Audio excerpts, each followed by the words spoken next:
Colo Salazar, ¿cómo te va? Muy bien. Gracias. José Luis Colo Salazar. No te molesta que te Por arranque favor, diciendo al Colo. contrario. Todos me conocen por Para quien no lo conoce, es uno de los representantes del Movimiento Los Sin Techo en Santa Fe, de hace muchísimos años. Esa asociación, esa organización militante, creada, fundada por el padre Atilio Rosso y continuada por muchísimas personas, entre ellos vos. Cada vez que hay un dato oficial o de la UCA sobre el aumento de la pobreza o la indigencia, es casi una obligación preguntarle a las organizaciones qué tipo de rostros y qué tipo de situaciones viven o se esconden detrás de esos porcentajes.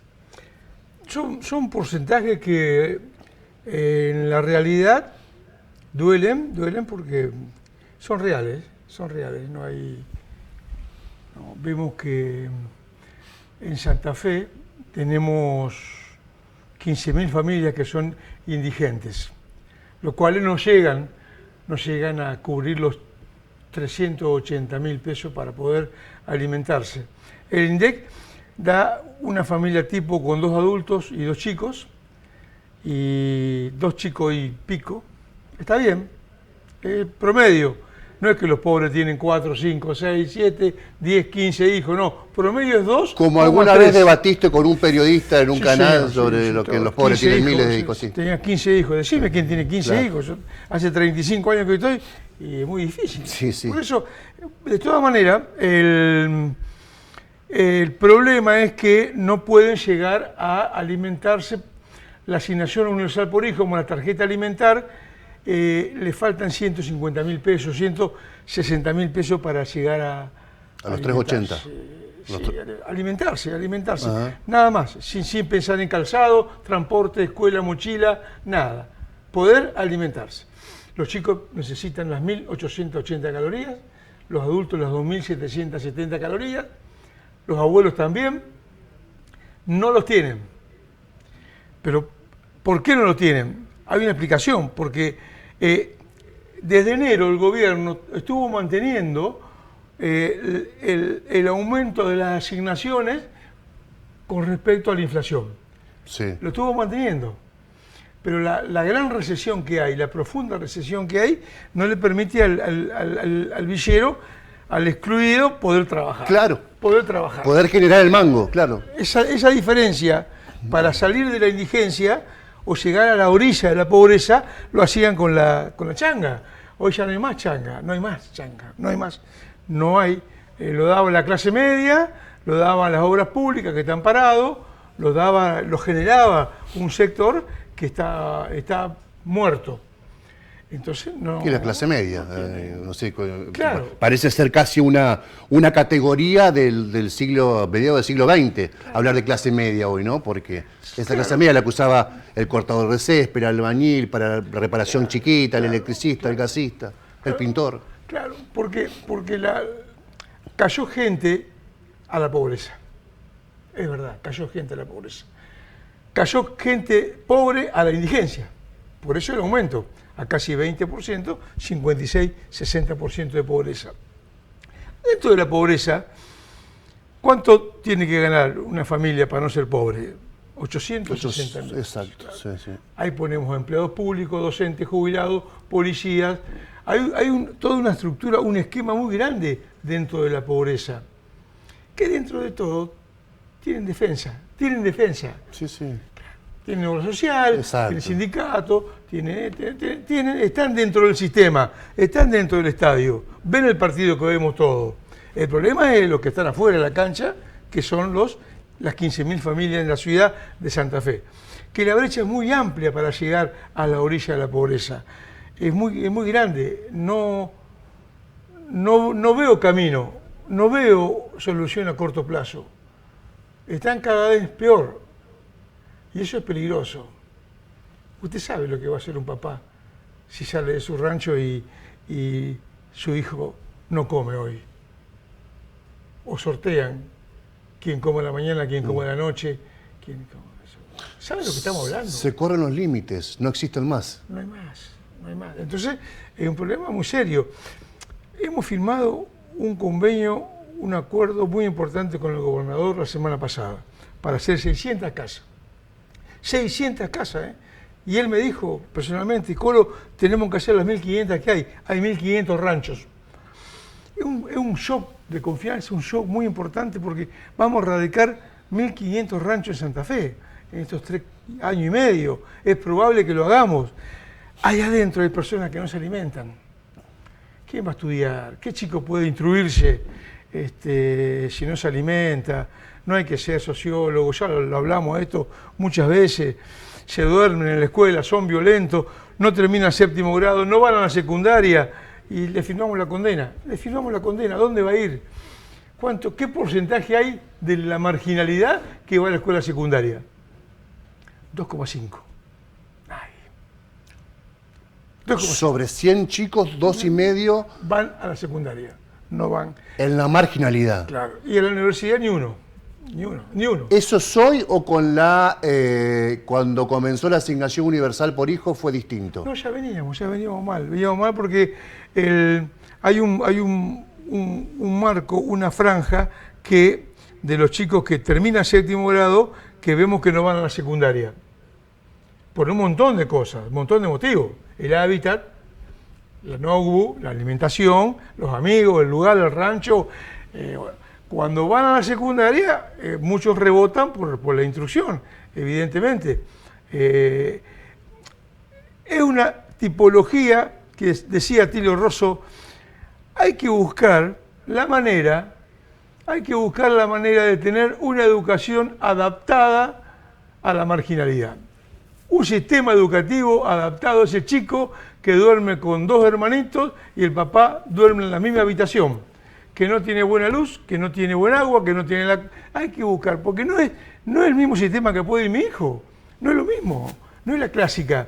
Bueno, los resultados están a la vista. Me acuerdo que Atilio siempre luchaba por eso, ¿no? Hay que buscar la manera de un sistema adaptado a esa tipología de familias, que no son las mismas, lamentablemente, y porque se encuentra con la misma escuela. Nosotros tenemos 20 jardines maternales, Galeano. Si usted ve los chicos que terminan a los 5 años y comienzan la primaria, son los mejores instruidos, alimentados, con buena instrucción, con el papá que lo cuida, la mamá que lo quiere, la mamá.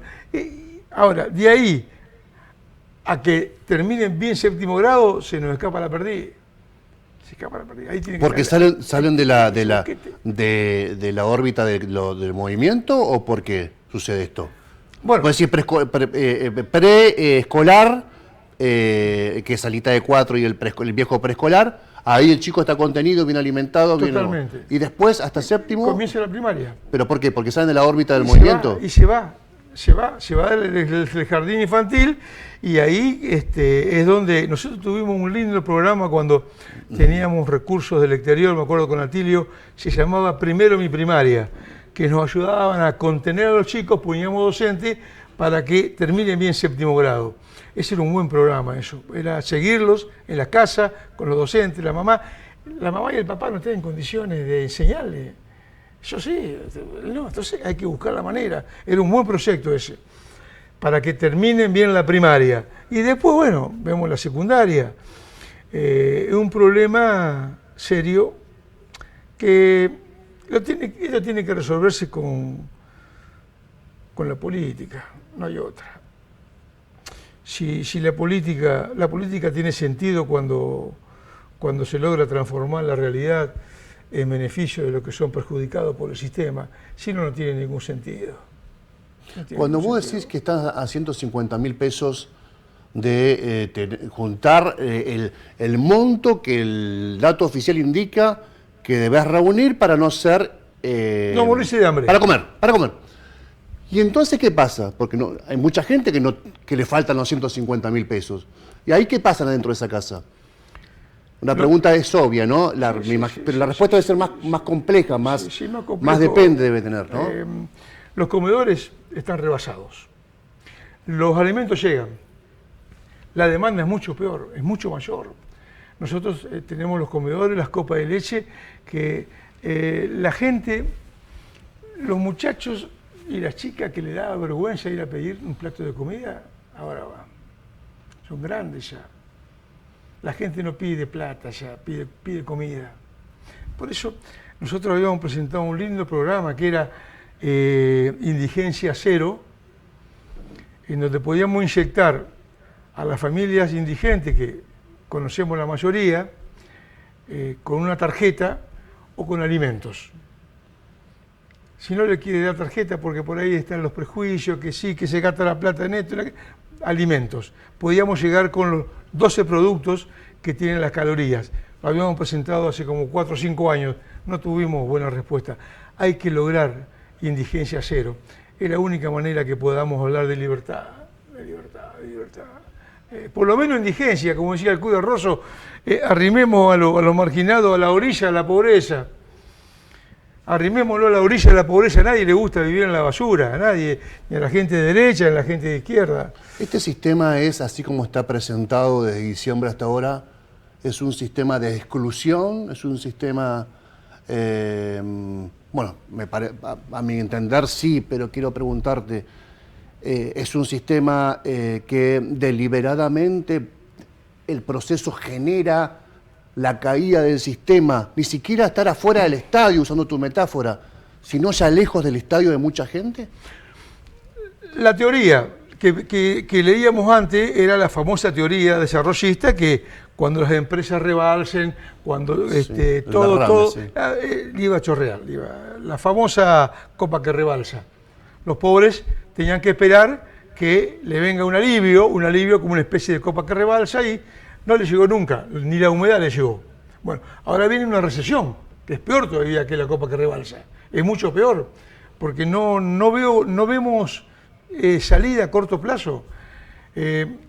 Porque la inequidad, y esto es interesante leerlo, porque en políticas sociales, yo siempre digo, tengo 37 años trabajando en esto y aprendo cada día más de este problema. Cuando una sociedad es un conjunto, ¿no?, que se denomina justa, despoja de sí misma, parte de sí misma, a la marginalidad. La sociedad es un conjunto, los factores de poder, la unión industrial, la bolsa de comercio, la iglesia.